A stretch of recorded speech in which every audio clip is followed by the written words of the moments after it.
Well, I'm not going to explain myself, I'm just going to crack on. I had a little bit of a breakdown recently, I'll start with that. I did this the other day at Mind Over Matter, but I'm going to add another 4. It's going to go love, hate, love. John, we can't see you in the back there, babes. Come on. It's not my problem.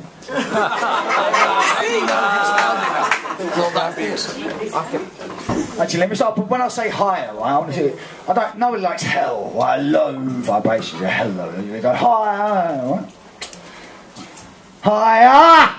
I love you all. We are wonderful. And I'm glad you're laid back, relaxed and comfortable, because the energy is definitely going to get very incredibly colourful! There's a lot of darkness in my past, it's hardest putting into words. By age 25, I've been sectioned twice, had my face sliced wide, and I've been inside 5 times. My life was all about committing crimes, winning fights, spitting fires, spitting rhymes and sniffing lines. Then I started reading between them and really seeing the signs. It can happen to the best of us. Too many are depressed. When you get knocked down, get back up and dust yourself off, it's for the best. It's easy to get stressed, buttons get pressed, issues get addressed. But if you haven't confessed by now what's really getting you down, you've got to get it off your chest. And always look on the bright side of life's test. Instead of fixating on, instead of fixating on the past or the future, to the point where some of us become obsessed. That's not in our best interest. Try to embrace the positive and forget the rest. We're very lucky in the West, trust me, compared to a lot of the world, we are blessed. Because one person's trash is another person's treasure. One person's work is another person's leisure. One person's pain is another person's pleasure. Therefore, happiness is something only one person can measure. And obviously, that person is you. But loving ourselves is something that we need to do. Go and find a life path that's true to your personal view. And life might get hard, but we got to keep journeying through. Optimism is a self-amplifying feedback loop. I'm going to say that again, I like that bit. Optimism is a self-amplifying feedback loop. Pessimism is a mental prison, and both affect the whole group. So, abracadabra! I speak as I create optimism. I believe that's the single most important human trait.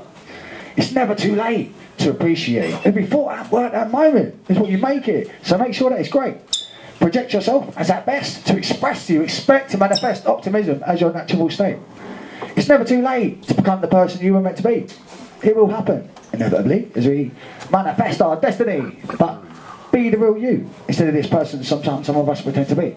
See, that's what gets to me. It's like technically we're our own best friend and worst enemy. But whatever we were meant to be, eventually we will get to be. You put your mind to it, mentally, visualise what you request to be, and you'll find this over the day inside of you, essentially. We all have a cause, now go find yours and become the person you were sent to be. Peace of mind. That's not an external goal that you need to achieve. It's an internal, eternal state of life that you will never want to leave. Past pain is not your identity. Release it. Do not grieve. Try and be in the now. And breathe. And truly believe that ask and you shall receive. Try hard and you shall achieve.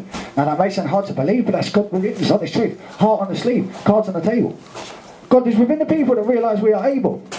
Love yourself and find inner peace of mind and calm your inner beast if you want to remain stable. Because negative self-images, counterproductive thought processes and self-destructive tendencies are making us unstable. If you can't acknowledge or overcome your problems, you're never going to remove any unwanted label. How much longer can the human race avoid and ignore causality? Cause and effect. Butterfly hurricanes. We're not disposable, humanity. We need to start taking our responsibilities out for species seriously. Not locally, not nationally, not internationally. And my paradigm shift has to be planetary. Planetary. It's a tragedy, too sad to see, and it baffles me how we can't live together happily. Doom and gloom's normality, but that's not how it has to be. We have a trans-dimensional, interstellar consciousness, and this non-locality suggests we can start thinking intergalactically. Good luck catching me inside my these between planetary systems casually. But I hit the limit of the galaxy. Actually, you know what? I nutted the ceiling once of this, do you remember? I hit the limit of the galaxy, pulled back down to us spectacularly, and returned to our physicality. Yes, I do have the audacity to actually attempt to be the man's masterpiece, by the laws of gravity! Transcend time, space, and reality. Electromagnetogravitics. Apparently, that's anti-gravity, you know. What I'm implying is, the highest clearance scientists that are trying this are forced to be the quietest, naturally. The multiversal nature of reality, it's a sensational, frequent scenery, easily, magically. Optimism is a self-amplifying feedback loop, and you affect the group's mentality. So open your mind and think outside the box and it becomes your personality. Apparently, there's a fine line between genius and insanity. Therefore, the important question has to be, what is your definition of sanity? Let me head around this. If you consider yourself sane, then your mind state is insanity. Are you insanity? Now, insanity! Yes, I do have the audacity to actually attempt to be the man to see his masterpiece create singularity. Let's separate illusion and delusions of duality. Let's crack this quantum conscious crystal clearly confusing clarity.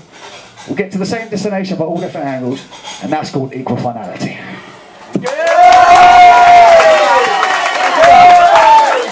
Mr. John Blake, ladies and gentlemen. Give it up for John Blake in the house.